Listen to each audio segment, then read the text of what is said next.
Моя коллекция основана на традиционных элементах одежды наваха. И у наваха очень много в одежде присутствует бархата. И в качестве украшения мы используем бирюзу и серебро.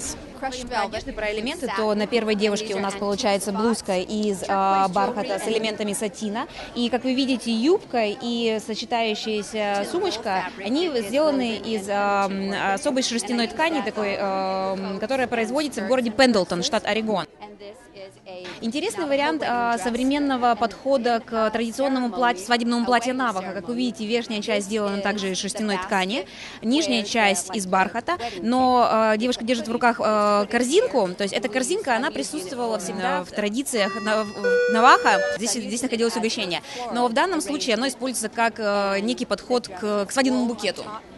Вот. Соответственно, следующая одежда, вы видите, тоже представлены элементы бирюзы и серебра, и накидка на плечах девушки – это, собственно, платок, который по дизайну создала сама.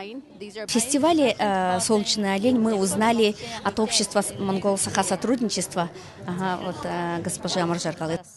На фестиваль «Солнечный олень» приехала с 3 коллекциями.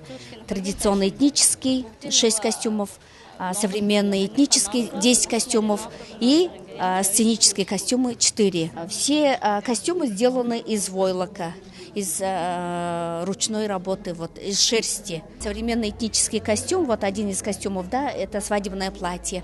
Платье сделано из овечьей шерсти. Специфика костюмов состоит в том, что все костюмы сделаны без единого шва.